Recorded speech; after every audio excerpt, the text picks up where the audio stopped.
This is Outside the Round with Matt Burrill, a Raise Rowdy podcast. What's going on, guys? Welcome back to another episode of Outside the Round with me, Matt Burrill. Today, a very special guest, a longtime homie. He's a new dad. He's from the great state of Kentucky. Someone that we used to hang out with a ton back in Midtown 4 or 5 years ago, and he's been absolutely crushing it. It's our man, Kelsey Hart. Brother, how you doing? Dude, I'm doing good. How you doing, buddy? Doing well. Made it through the storm. We're almost on the other side, I feel like. Most people have got their power back. Maybe Yeah. a few still out. Yeah, I think there's like under 10,000 left, which compared to the over 100,000 that were out, it's definitely better now, man. But Yeah, for how's sure. life? You got a little one now? Dude, we have a little one. December 9th was the day she was born. So it's been pretty life-changing. Yeah, what's her name? Coast. Coast. Yeah, Coast Laura Hart. Coast Laura Hart. That's a beautiful name, dude. Yeah. That's awesome. My wife's mom came up with Coast. Okay. We were trying to figure out what we were going to go with, and we were on our way home from church, and she spit that one out, and we went with it. Nice. So yeah, That's awesome, man. So what's it like now balancing music and dad life? oh man, it's been I've been really fortunate being able to be home a lot.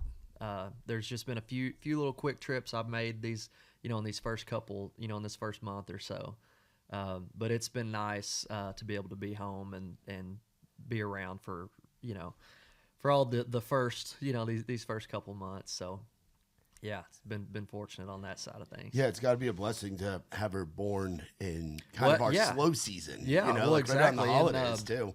Yeah, it was one of them things in December. It's like for everybody in the music business, how much things do slow down, and it's like couldn't have planned it any better for it to have happened during that time.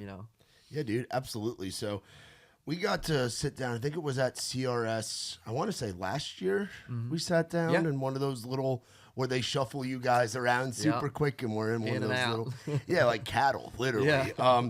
And now this year, you fast forward, you're a damn new face with a whole group of friends that I've gotten to watch, and Nikki T. We've gotten to have play our rounds. I think everybody in the new faces lineup for 2026 has played a Raised Rowdy event. I guarantee it. Over the years, no, it's seriously going back to like 2018, 2019. Like, what's it like now? Because you've been playing kind of that radio game, so to speak. But what's it like having your name mentioned in there? Man, to be honest, I mean, it was such a surprise phone call. I wasn't expecting it, or anything, and just to be a part of, it's a huge deal, and to be, Josh Ross, and we go way back. We all go back to those nights at Red Door, which seemed like a lifetime ago. It kind of does, man. It's anymore when we even drive by Red Door, Tin Roof, I'm just like, damn. A lot of beers were drank here. Yes. But it's crazy how, looking back on it, I mean, so many friendships and just early on in those days when, just trying to even get a ride or whatever. It's like the rights were sometimes even few and far between. Yeah. And it's like, well, we ain't got nothing to do. Let's go to the bar. Yeah. And that was what those early days, consisted of a lot. But that's where I met so many of my buddies, Yeah, take me back to, you're from not too far away, being from Kentucky. You're just a state away. Some guys like me have traveled across the country when they move here. But take me back to the process of coming down I-65 or I-24. Yeah. Where in Kentucky are you from again? So I'm from Muhlenberg County, Kentucky. And it's between Paducah and Bowling Green. Okay, so you're coming I-24, right? Yeah, 24, through Clarksville. Past the casino. Oh, well, where's the casino at? The casino's on, there's the one on I-65 that's up north that's just over the Robertson County line. Okay. And then there's the other one that's just over the Montgomery County line. There's the Mint. You know right where they're at. You casino guy. I do. I worked with Trey Lewis for a while. We did some pop-ins at the casinos over the years. But what was it like when did you get here? I feel like we got here around the same time, right? So I was still barbering in my hometown. And it was 2016. And that's when I started like coming back and forth. So I did that for like, I guess probably 2 years, and then, or maybe 3, because I didn't really like stay here until I got my publishing deal. So You were what? Maybe like an hour and a half, 2 hours? yeah, it's about an hour and 45 minutes. Yeah, that's So it's quick. Yeah, to me, it's like that's not far enough to justify a move until you got the thing going on. Exactly. And it was like I could go home. So what I would do is I would, what was it? Monday, Tuesday, and Wednesday, I would drive down and cut hair and write songs. And then I would go back Thursday, Friday, Saturday and cut hair because those were my busy days in the shop. Those were your clients, yeah. Yeah. And so I would, I'd get my days in there and then usually play like a local show like on Friday night, Saturday night, and then just come back and, and repeat. That was my, for 4 years, that's about what I did. Wow. So then when did the publishing deal come into play? The publishing deal was right like during COVID. Yeah, so that was when you guys were all coming doing our thing at Live Oak. Oh yeah, that's when like you talk about Tin Roof and Red Door. Those were those days. Yeah, it all kind of happened right around that time. That's it. Yeah, it was. I think. So yeah, so I got my publishing deal in 2020, and I remember telling my buddy Colt Mursky, he was my publisher at the time. And I was like, we talked about doing the deal for like, 6 months or whatever, and like been conversating, and we wasn't doing anything in the shop because of COVID, cutting hair, and then like I wasn't getting any money either from my publishing. Yeah. And I remember like going to Colt and just being like, buddy, I'm about to have to go to the house Yeah. if something don't happen, and so it was like right in the middle of COVID, and it couldn't have been any better time. And then he called me, he's like, we got your deal done. He's like, you're gonna start getting some money, and so that was like my moment of just being like, okay, like this is the first time I've been paid to do music, and I can step more away from the barber and stuff and focus on it. But it was also like right in the middle of obviously of COVID, and like it was just Zoom stuff. Yeah. So it's like it really didn't sink in until that kind of Yeah. you got back to actually writing in rooms. Yeah, talk about the importance of finding buddies when you started coming down here, because you talk about JR, like Mason Thornley's another guy. He's all over your record life with you, and and the guys and girls that you got to meet down here early on. Yeah, it's my first write was with Matt Alderman, or one of my first writes was with Matt Alderman and Tommy Cecil, and great dudes. Yeah, and I lived with Tommy for a while. Oh, really? Like I didn't know that. Tommy was early on. I lived in his basement, and we were all, me, Matt, and Tommy, and Adam Craig. Like we were, super good buddies. And then not too long after that, I met Mason Thornley, and him and I, got to be buddies and ran around all the time. And I know you remember Dustin Huff. Yeah. Oh, dude. Yeah, Dustin. So we were all like, early on, that was my crew, and still, they still are today. And I feel like that makes the transition to living here easier when you've got buddies that are doing this life as well. Dude, it certainly does. And just like anything, I mean, I feel like those guys, early on there's Mason and Dustin was in my wedding. Yeah. So it's like, some of my best friends today have came from Nashville. So yeah. I also got to say, I love that you put out Missing You, because that was one of my favorite Adam Craig. Yeah. When Adam Craig would come and play our rounds, I would like beg him to play Missing You back in the day. Dude, so good. So how long ago did they write that? They were playing that with us during, I want to say, right around the time that you moved here, like during 16, during COVID, like when you got here full time. So probably in that 2019, 2020, area is when I'm thinking. Yeah.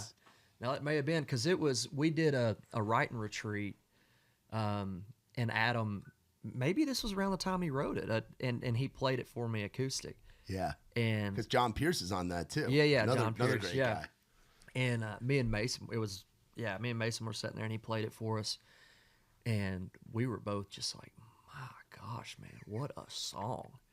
And maybe a couple years went by, and we're cutting the record, and like I had like a few slots like that I was wanting to fill, and didn't feel like I really had the song that I wanted to cut, and that song just like came to me. I was at the house one day, and I was like, I'm gonna call Adam, and I hope nobody has taken that song or whatever, and he's like, it's all yours. So Yeah, talk about getting that record out. Talk about Yeah. Life with You, and obviously the title track has Yeah. done a lot for you. Yeah. Great song, and I feel like it's a country record, man. There's songs that make you feel something. There's songs that make you want to crack a cold beer. Yeah. Like it is. yeah, we tried Country to just, music. Yeah, tried to. My goal with that was to kind of touch on a little bit of everything, because when you think about a live show, like I want to sing a little bit of everything, Yeah. and I feel like guys that that I've always looked up to. I felt like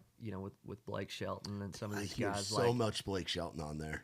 it's just like I feel like those guys, especially Blake. I feel like he sang, a little bit of everything. The drinking, the breakup, the love stuff, and I've just always wanted to do that too, and not just be locked in, one lane. But that Life with You definitely opened up the door for a lot of things, and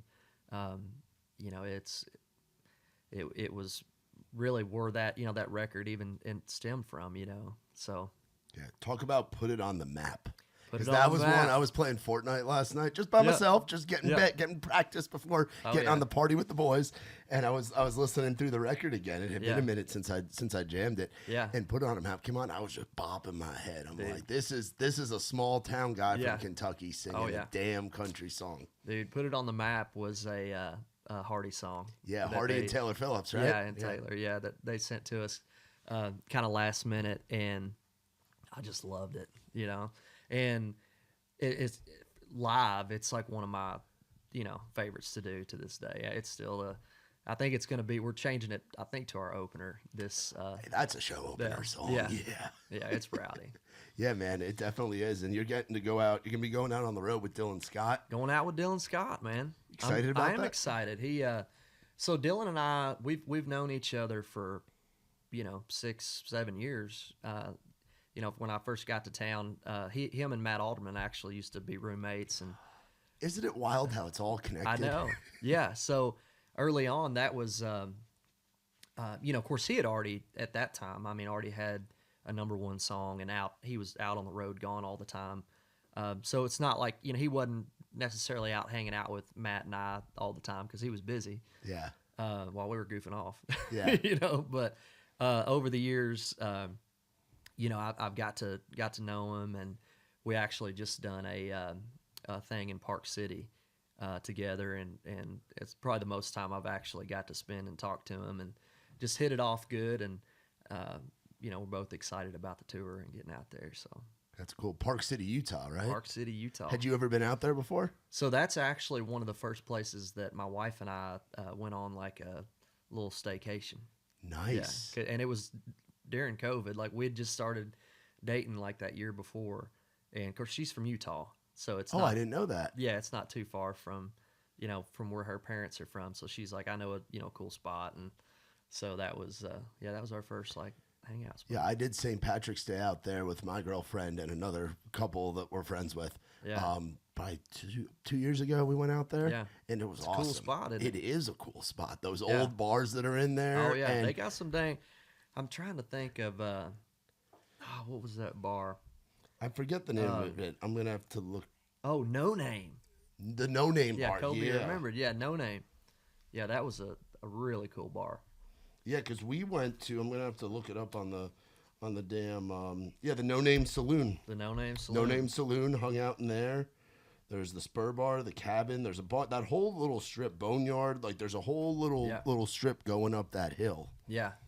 Oh, it's a spot, man. We played at the Premier Lounge. Okay. Is where we did a full band show for the radio folks at that place, and it was cool. Nice, dude. And it's wild, like flying out there and seeing the mountains, and it's just such a different world. Oh, it's a different world. Yeah. Like that's what blew my mind because I'd been to Colorado touring, but I'd never really been to that part of the country. And Yeah. it's Well, it was the same for me, dude. When Omni and I started dating, I'd never been out west at all. So it was like, and then I was making a trip out there like once a month for a year. wow. Because we were doing long distance, and well, actually we would like rotate months. She would she'd come here 1 month and I'd go there. How'd you meet her? So met her. I was living at the time out in Mount Juliet with Rob Williford. Rowdy Rob, Rowdy. dude. Oh, Yeah. yeah. I spent some nights at that house. Oh yeah, Yeah. yeah. So I was living out there, and me and Dustin Huff, we were both out there, and Amini and some of her friends came to town, and he was friends with one of her mutual friends, and so they, it's like, hey, we want to, you show us around or whatever. So I had been out the night before. I think it was Whiskey Jam. Yeah. Back when it was at Winters, and had just sent it. I was hungover, and I told Huff, I was like, buddy, you take them out, show them around. I'm like, I'm just not feeling it. So, I'm up there in my room, and he calls me after they get there, and he's like, man, I think you may want to come down here. And I was like, all right. I walked downstairs, and of course, Amini's there. My wife, now she's standing there in the kitchen, and all of a sudden, I started feeling a little better. So I was like, all right, I went and put my clothes on, and we went down there by Winners and Losers, and I think the first bar we went to was Kung Fu. Yeah. And we got drinks, and we just, we both sat down. We hadn't really talked much at all before this point, and because we were just at the house for a few minutes, made the car ride, we sat there. We both got a drink, and I don't think we got up for, I don't know. I mean, everybody else was partying, running around, and we just sat there and locked in and talked. And wow, that's awesome. I guess, hadn't been a day since I didn't talk to her. But when she did tell me that she was from Utah, like pretty soon into the conversation, I was like, like, that's a long way off. Yeah. But we figured it out. That's awesome. So that's awesome, dude. Yeah. Yeah. Those midtown days, especially like after the Thursday Whiskey Jam, when people would come in on the Friday, if there was somebody that you knew coming in on that Friday, and then you were kind of obligated to go out on Broadway or something, and you're hurting after a late night doing the circuit of Winners to Losers to Red Door. Well, they don't realize, see, because that kind of goes back to going home on the weekends. So we would do Monday night, Tuesday night, and Wednesday was kind of a little bit more chill for us. But Monday and Tuesday night, we got after it. Yeah. And then Wednesday, would maybe go after there was something going on. What was it, like the Why Not Wednesday? Why not Wednesday? We would do that sometimes. One, yeah. But then I would get home on Thursday night, and then all my buddies every Thursday night was like 2-for-1 margaritas at the Mexican restaurant in my hometown. Yeah. So I'd get off work and be like, we got to go do 2-for-1s. And I'm like, hi, after my, stint in Nashville. And then Friday rolls around. Then it's Friday. And then it's like, well, it's Friday, man. We got to, got to go do something. And then, so you can just imagine that, like that cycle of those like 5 years or whatever. It was just like, wasn't a lot of sleeping going on. No, man. Balancing the drinking buddies and the networking here in town, and then your blue collar buddies that are getting off, and it's like, oh, it's Friday, Saturday. We're gonna go out and do something. We've been busting our ass all week. Yeah, that's exactly right. Because I'd get home and they'd just be like, what, dude, it's time to hang out. And I'm like, bro, I've been hanging. Yeah. But yeah. What was it like growing up where you grew up in Kentucky? Man, it was, just a pretty small town. Just had some, I played sports and just had some really, close buddies that when we weren't doing sports and in school, we were, riding four-wheelers and fishing, shooting guns, and, just the normal small town stuff. But it was a great place to grow up. And, I always, being an hour and a half away, I try to get home as much as I can. I'm going home this weekend to see everybody. So, yeah, it's definitely a place that I do say, though, I think now that I've gotten used to, like, just so much to do here and just great food options and all that stuff. Like, that would be the one thing that, I think, like, moving back would be kind of tough because it's just like, man, like, back at home, it's like you got, a couple choices to eat. Yeah. It's like the older I get, I feel like my wife and I talk about it. It's like I'm just such a foodie anymore. I'm like, Yeah, you got the bar, the Mexican restaurant, Yeah. the breakfast spot, Yeah. the barbecue joint. Yeah. There. I mean, you're limited. I think we got a McDonald's, a Sonic, a Subway, and Mexican. And then there's just a few. There's a few other little spots on Main Street. There's a place I actually played my first gig ever. Wow. A little pizza joint. That's solid. People come from everywhere to that. And then there's another place called Holly J's across the street. But it's all just small town, just low key stuff. When did music really become the option? Like, were you the guy at the party picking up the guitar, or when Man, did I that decide? was later on. I've always sang. My whole life I've sang and stuff. When I was real little, Mom would enter me in like talent shows and that kind of thing. I sang in the choir, or not in high school, but like when I was in like elementary school and stuff. Yeah. And so singing's always been a thing. But then once I got up into high school, it was like basketball and soccer was my life, and singing was the farthest thing away from what I was even thinking about doing.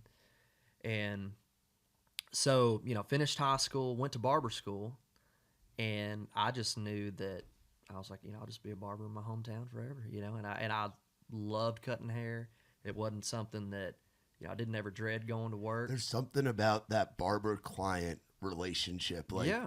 I've got my guy Renee that's right down the road here on the Mount Juliet border, and he's my guy. You know, like he comes to our Christmas party every year. Yeah. Like, you build a friendship and a closeness with your clients. So there's something special about that. Well, I remember growing up, my barber, like I remember thinking like, this doesn't seem like he's at work. No, he's like hanging out. Even when I was like getting my hair cut, like I would want to be there. We're laughing, like having a good time, and it got to like my, the end of my senior year in high school, and everybody's figuring out what they're gonna do, and I had just several buddies that their dads were barbers and that kind of thing, and I was like, man, these guys, they have nice things, they seem to enjoy their life, like they make a good living, and just chill. I was like, I think I'm gonna do that. Yeah. And so that was, for the first. Gosh, I mean, I cut hair for, close to, I guess, 8 years or so, including the time I was splitting up between, writing songs and stuff. But, yeah, it wasn't ever something that I, dreaded or anything like that. Yeah. Would you ever play new songs for your clients when you were cutting their hair? Oh, dude. Show them work tapes and stuff? So this all the time. And so there was this old guy that would come in the barbershop. His name was Marion Tinsley, and he was probably, at the time, was in his mid-80s or so, maybe closer to 90. But he'd always come in, and he just called me Hart. He'd say, Hart. And he said, you still messing with that guitar? This is the first time he did it, and I was like, yeah, I am. And he goes, get a shovel. He goes, you'll make more money with a shovel. I was like, dang, Marion. But no, dude, it was so funny, man. Some of those, some of my best buddies, man, were those old guys that would come to the barbershop and hang out, and a lot of them would want to hear the new stuff and what I was working on, That's cool, It's man. cool. That's really cool. That's something where it's like, have you cut hair like while you're on the road? Like, have you cut your guys' hair in the band, or has that become like a party trick for you? Well, I don't think I've done it on the road, but I cut all my buddies' hair at the house, Nice. still. Yeah. Yeah, out in the garage, usually before we leave for the road. Yeah. That's cool, dude. Yeah. Because I think about like some of the festivals that I've been to, they'll sometimes have a barber backstage. Yeah. If it ever lines up that we're in the same place at a We'll do it. festival, I'll have you. That'll be our content piece. I'll be like, we're gonna mic you up, mic me up, and have you give me a haircut or give somebody a haircut. I think we should do it. I'm like, that would be elite level content. How do you cut your hair? You just do like a fade on the side? So I got that New York like curly stuff. You do? But growing up, my dad had like the George Costanza thing where he was like bald in the middle, so he just started shaving his head. Okay. So growing up as a kid, you want to look like your dad, So it's like he always told me bald is beautiful. So I'd get like a 2 or a 3 on the top and then like a 1 on the sides. Yeah. I had the curly hair my whole life. My mom would always bitch about me cutting it and be like, "Why are you cutting your hair? Why are you shaving it?" Yeah. But we had Sal's barbershop in New York with Sal and all the Uzbekistani guys that don't mess with the Zohan dudes. Oh yeah. And they would I'd just get the buzz cut, but now, it's actually during COVID. I was like, oh, wait, I got curly hair. And I was like, let me keep it longer on the top and fade it on the sides. So you didn't even know you had curly hair until COVID. I mean, I did when I was like a baby, but it was like just get the buzz cut, you know? But yeah, it's like just keeping the curls going and then cutting down on the sides and shit. So I think it'd be pretty easy for you. I'm sure you, what was your favorite stuff to cut? Were you like Mohawk? Because you were cutting there in like the mullet. I mean, you're from Kentucky. The mullet was just popular. it was just because that was like Wallen had brought it back by that point, and they were starting to roll in. Like, I mean, we were doing mullets left and right. Yeah. So, yeah, it was the mullet. I didn't mind doing the mullet. The haircut that I felt like I probably dreaded doing the most was a flat top. The flat top.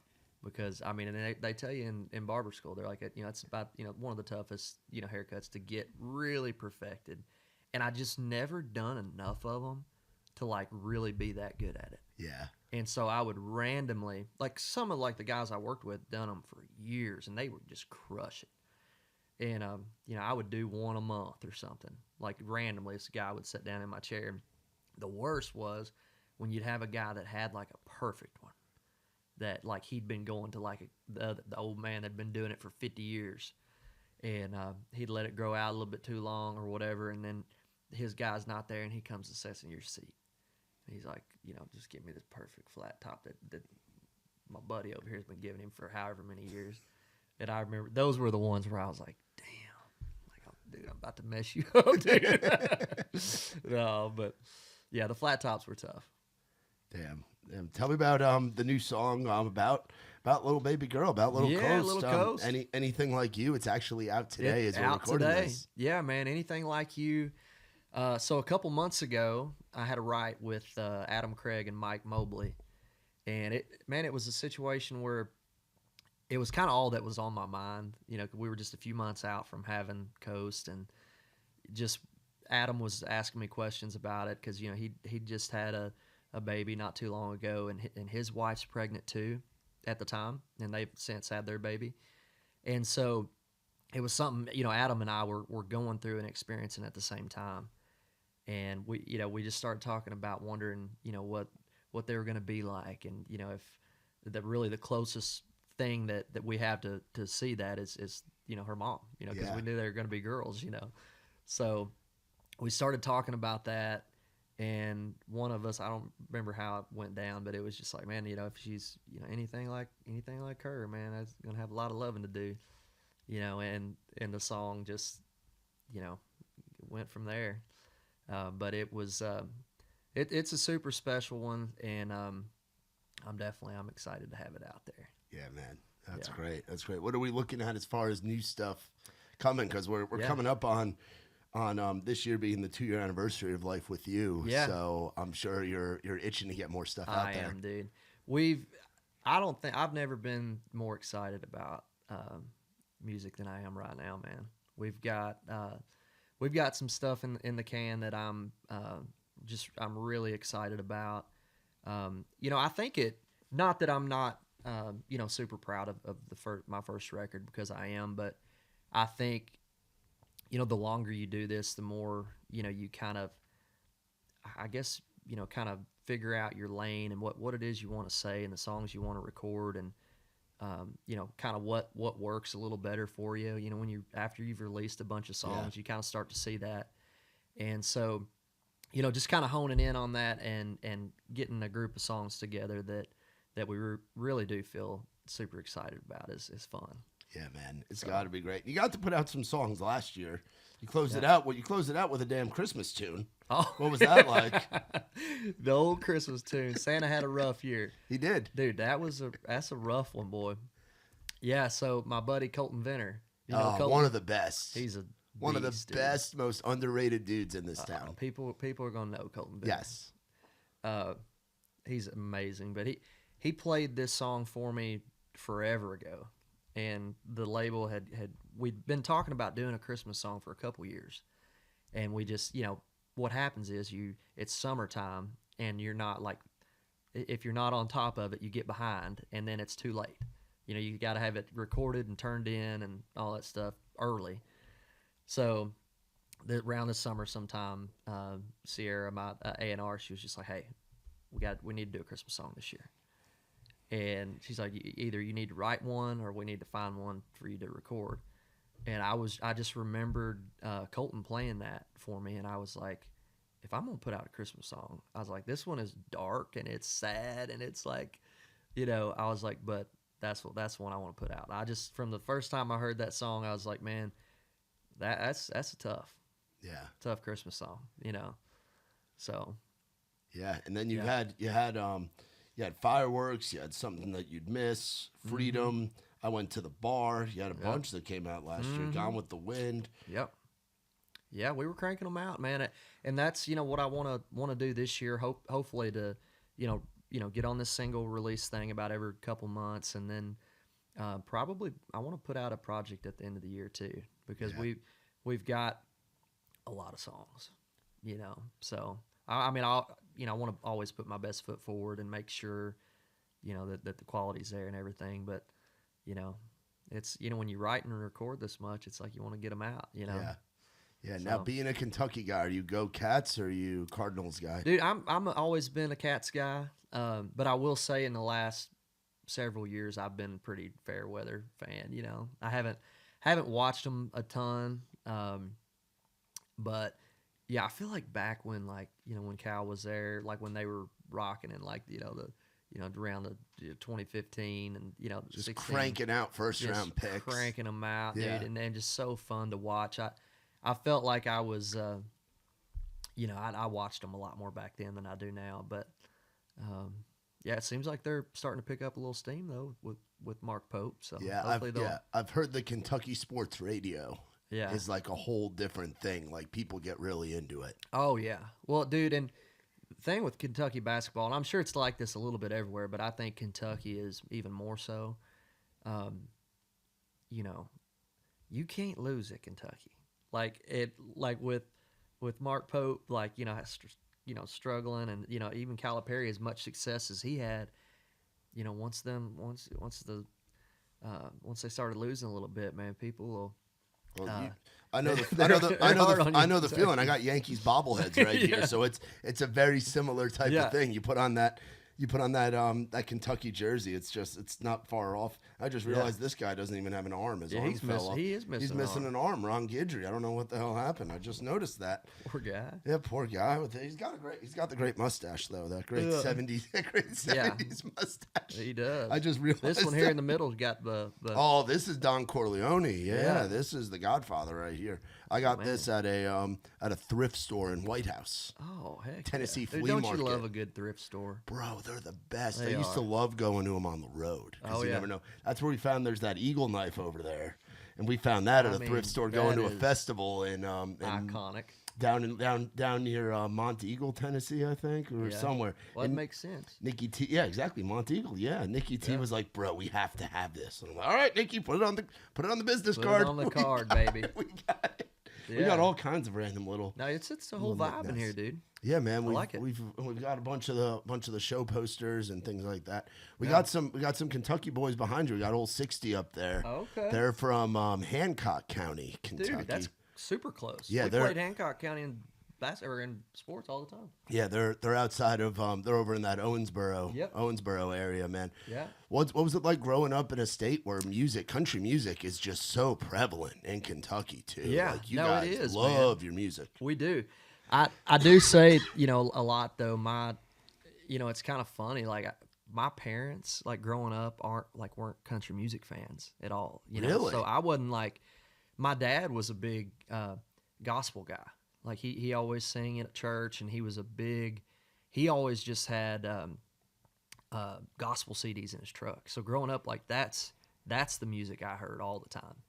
And so my buddies, that would talk about, whether it was, you know, George Strait or Brooks and Dunn or Garth Brooks or whatever, like back during that time, you know, it was like I really wasn't hearing that until like I got like old enough to where like I was like kind of finding music. What were some of on the my first own. ones you were finding? Like when you were in the truck with Yeah. the boys on a Friday night? Yeah, I remember, man, there was my aunt, I think, had an old Brooks and Dunn CD in her car, and like uh you know, Red Dirt Road, when, you know, I remember when I heard that song for the first time, which I'm sure everybody feels that way, but it Yeah. was just like I remember that being one that I was like, man, like I love this. Yeah. Like, you know, that was like one of those moments. And then and then, dude, like, I mean, obviously I loved you know, it was, I don't know what years this would have been, but it was like when George Strait's like Troubadour,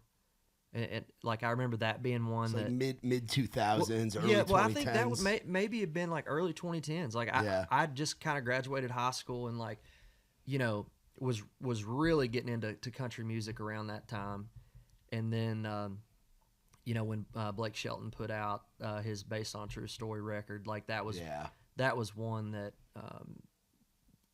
at that point was when I was, you know, had really got hooked on country, I feel like.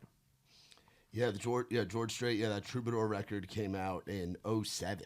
07. So yeah, that would have been around that time. which was a great time. I mean, that was when Luke Bryan really hit the scene. That was when Aldine I think was on record 2 or 3 at that point. Miranda Carey, like that whole era. And it's crazy how long a guy like the distance that George Strait has gone. Like his first record came out in 1980, and he was cranking out hit after hit after hit. Like his last like big record was back in 2012, you know, so that's 22 years of consistent. Is that what was that? Probably I Got a Car. Remember that song? Yep, yeah, that was the first song. That was Love is Everything. Yeah, there were some great tunes. I remember him playing that on the award shows back in the day, you know. Yeah, like it's wild, like and getting to be a part of it right now. Like it's such a fun time to be in country music. Like it is, man. It's gone from just being a thing that's in the honky tonks in the clubs to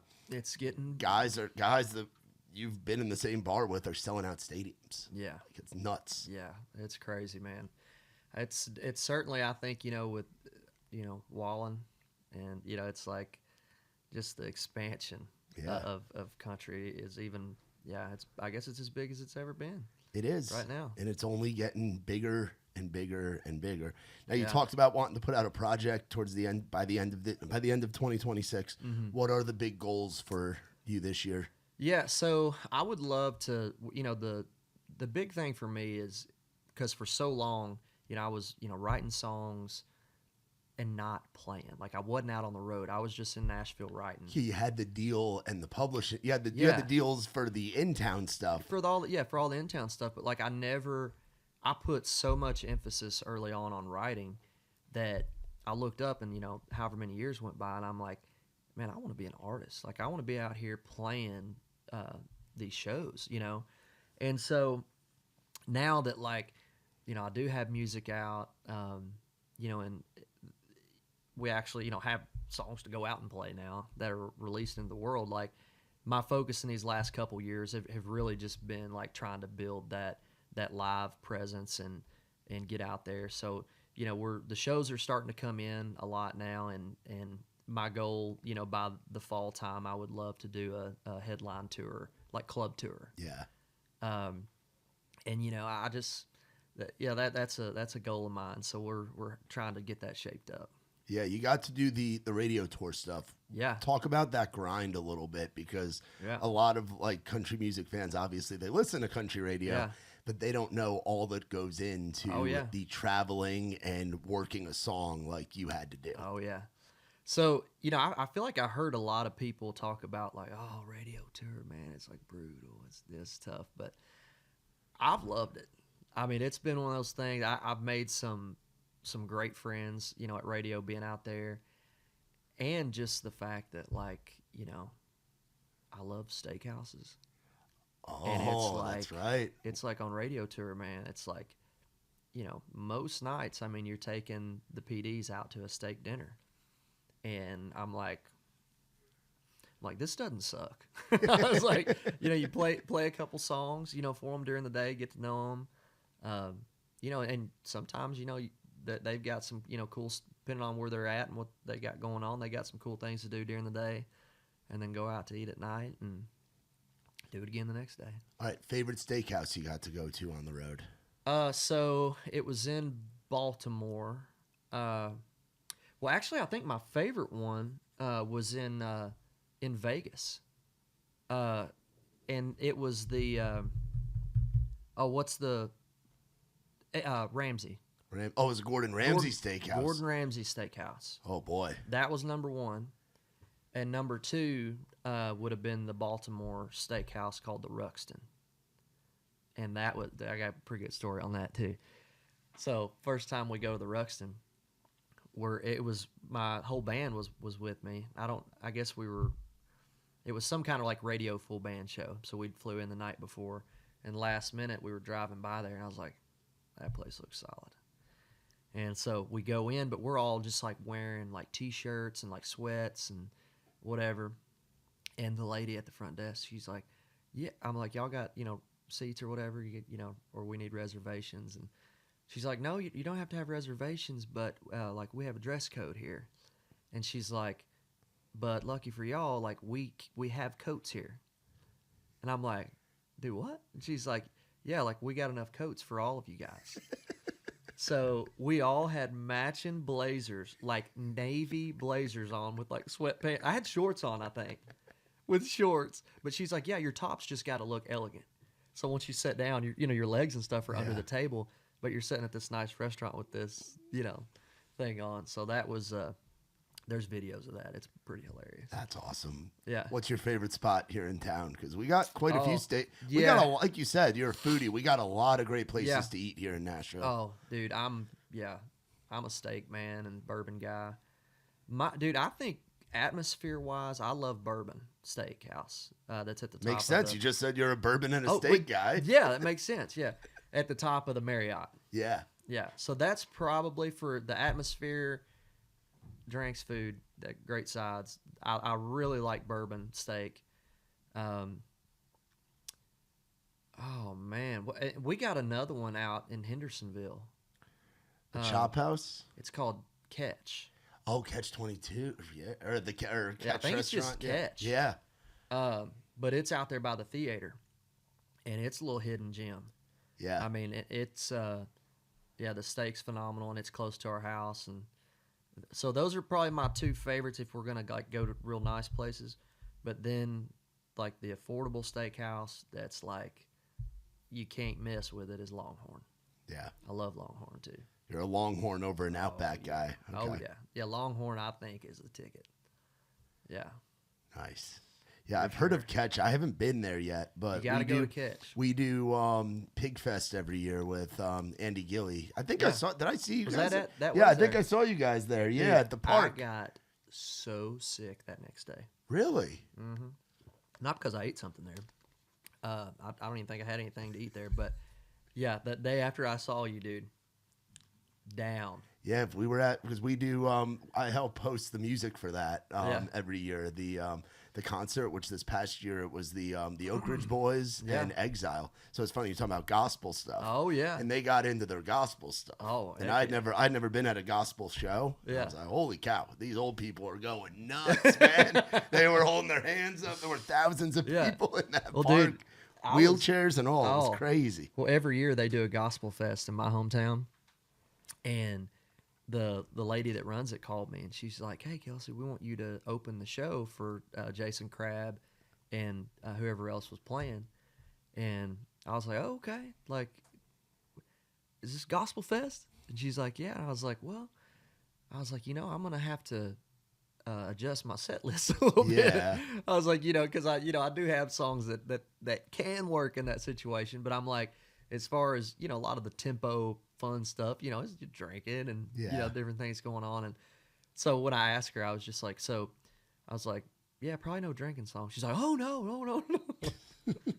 But yeah, I think I played like 30 minutes and I had to throw some covers in there. Yeah. Yeah. Yeah, mix it up, mix Yeah. it in. But yeah, Hendersonville's a great spot to be too, man. Dude, we love Hendersonville.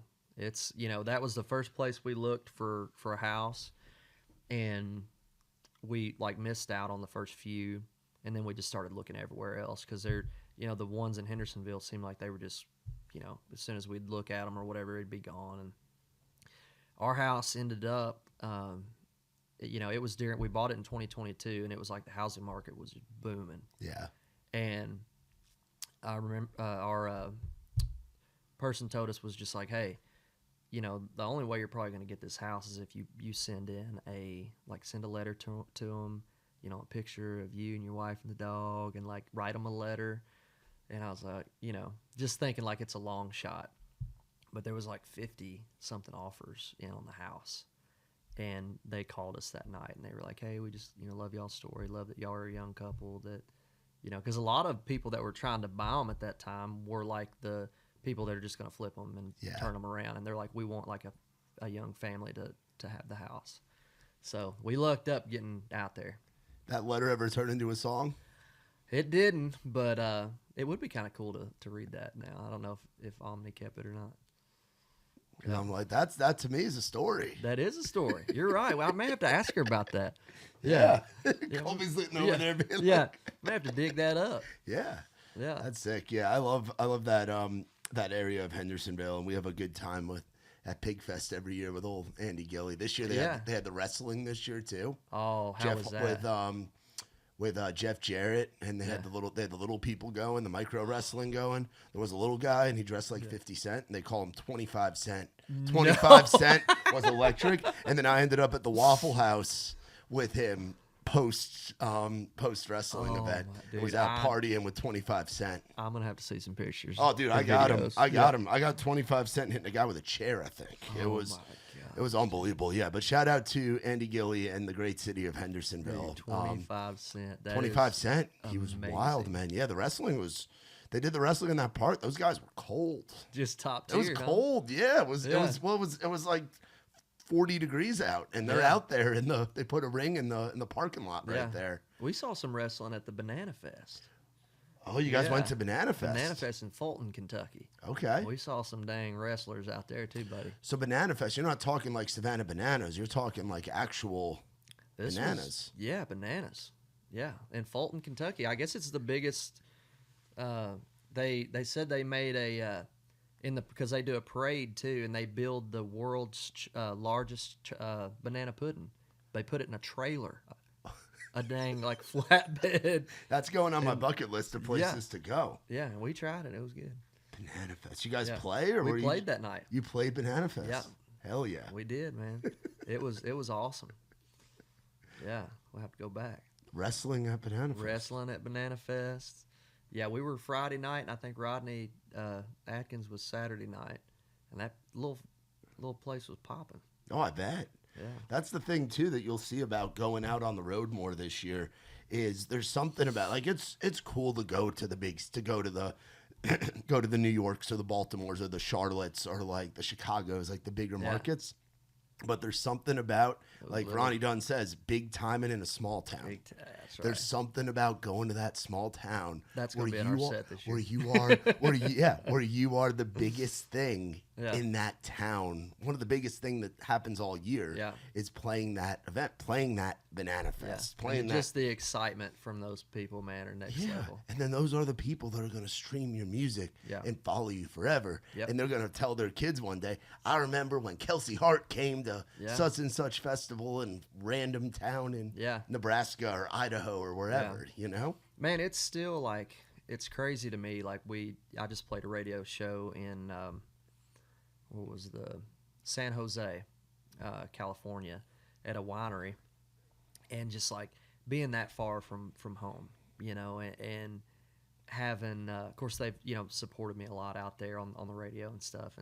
And just having people that, come to these shows. And that was a smaller radio show. There was a couple hundred people there. But, just to hear people that like, we were talking about some of these songs that were on my record, like album cuts and stuff that people were requesting, in California. And I'm like, that is cool, man. That's how you know it's working, dude. Like that is, that's like, because with Life With You being my radio single, that's one, that a lot of people know, where I go and stuff. But like, yeah, I just remember thinking that the other night. I was like, man, like this girl, she was like country and business, or just some of the random, deep cuts, and I was like, that's pretty cool. That's how you know you're building a base when they're listening to track 1 through whenever the end of it is, and they're knowing it all. Because that's how I was going to concerts, like I'd go see Brantley Gilbert and I'd hope he play Halfway to Heaven, Right. like the deeper songs. Yeah. Like, and if you've got people like that right now, off of your first project doing that, that's a good sign, brother. Yeah, man. That's how you know it's working. It felt good, man. That's awesome. For sure. Man. That's awesome. So what have we got? So what do we know? We know we have the Dylan Scott thing coming up. You got a kind of a little hometown show, a home state show playing in Louisville. You excited for that one? Yeah, that's with Dylan too. I think that'll be a lot of fun. That's at some theater, I think. So it's the Louisville Palace. Palace Theater. Yeah. That'll be cool because that's close to home. So, yeah, I'm really looking forward to that one. I've had a lot of my buddies from back home being like, we're coming to Louisville. So that's close enough to the hometown to where I think we can get some people out there. So. Yeah, dude, that'll be cool, man. Yeah. That'll be cool. Well, hey, I appreciate you coming on here and hanging with me, dude. It's been too long since I know we saw you briefly at Pig Fest, but it's been too long since we've gotten to hang, man. Yeah. And you're one of the guys that we always tell people, like, hey, we had Kelsey Hart on this stage, like the young kids that are coming up playing the rounds and stuff. Like, you were one of our regulars there for a while, man. So that's right. Congrats on all the success and the new music that'll be coming out. And we'll have to meet up in Hendersonville sometime. Dude, absolutely. We need to do a round at some point. Oh, dude, you want to do a round? We could definitely do that. Because we do them over at the local now. So Tuesdays the rounds are at the local. Dude, and then is Big Dan still? Is he still Big there? Dan's still there? Yep. So Cool. we do every other Tuesday, and then Porch Light does the other 2 Tuesdays a month. And then we do our Rowdy on the Row is now a full band. We kick it off acoustic every week, but we do it over at Odie's, and it has been. You do a full band show? Yeah, we've been doing that. We just hit the 2-year mark of that. Well, that's what I want to do that. You want to do that? I want to do that. You want to come? All right, Colby, you heard him say it. You guys all heard him say it. Kelsey, you go play a full band thing. Yeah, we do Rowdy on the Row. Have you been to Odie's yet? Oh, wait, that's Old Dominions, right? Yeah. I have not. So it's Is it cool? So it's the old Rebar. Oh, yeah. I know where it's at. I just hadn't been in there. And they bought Kung Fu, and it's called Happy Does. Okay. But it's set up. It's like if Kung Fu got like a cleaned up makeover. Like it still has a little buttoned up. Definitely buttoned up. Yeah. Good food. And on the weekends you can go from bar to bar. Like they have it like connected. Oh, that's to where cool. it's just you enter on one side and you can kind of mess around on either So side. y'all do the acoustic stuff at local, and then the full band at Oldies. At Odie's, yep. Dude, let's do that. Dude, at Odie's is and the production. Have you ever done Moonshine Beach or Moonshine Flats out in San Diego? I haven't. So they're 2 clubs that have been there forever. It's kind of tied in. Yeah, well so it's the people that own those are the partners with Old Dominion on Odie's. Okay. So it's set up like a venue. There's a green room. The production's great. Big ass video wall. Sound guys are great. Like Sweet. It's I like how to long say are the sets? Well, how long do people 5 play? songs. Oh, 5 songs a piece. Yeah, it's similar to what Ward's done for years with Whiskey Jam or Bus Call or any of those, man. And they're a ball. Yeah, we've actually got one next week. We've got 2 big takeovers coming up. We've got the Nothing Fancy takeover with with her NWTF, which I see you're wearing the Hurricane Marsh. Those guys are good friends of mine, man. I wear their stuff all the time. Oh yeah. Shout out to Sam and the guys that are out there in Missouri. They custom made these, dude. Really? Yeah. So this one actually got tailored, so you can't see it, but like put my logo here. Wow. And I think there's something on the back, isn't it? That's cool. Name on the back. Yeah, they're good people, man. Their stuff is great. Dude, so I was playing a festival. Do you remember where it was, Cobe? Maybe in Wisconsin, and had some time to kill before the show started.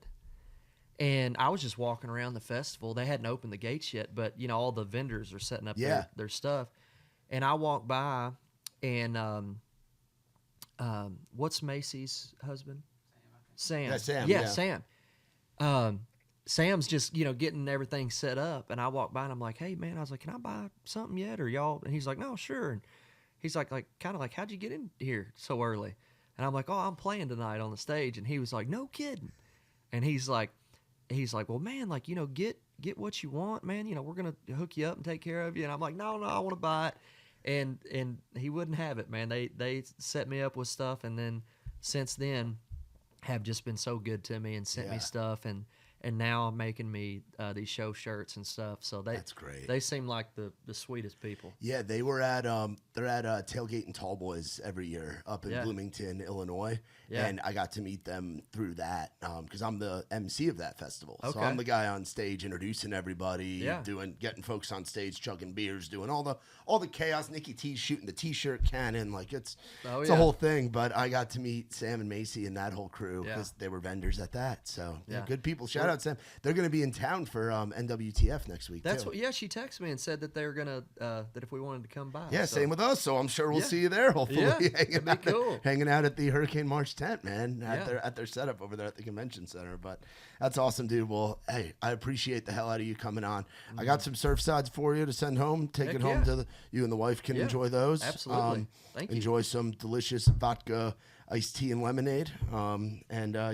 Everybody go check out Kelsey Hart. If you're not following him already, get on the damn train. Go check out Anything Like You. It is out right now. And be on the lookout for new music. And if you are in any of these places, if you are in Cleveland, if you're in Louisville, if you are out in, where's Windsor? You're going to Canada. Going to Canada. You're going to Canada. Josh Ross country, yeah. Have you been up there before? Yeah, we played with Restless Road out there last year. It was awesome. Yeah, they get fired up. Their country music. Yeah, they love their stuff. So you'll be up there with Dylan. You're going from Louisville to Canada. What a route! Yeah. Just rolling on through. Just going. I love it, man. But y'all be sure to look up our man, Kelsey Hart. For more on us, visit raisedrowdy.com. Shout out to our friends from Surfside. No bubbles, no troubles. It's not a seltzer. It's a Surfside, damn it. Go check them out. And we will see you next time. For my man, Kelsey, I'm Matt Burrill. This has been Outside the Rim.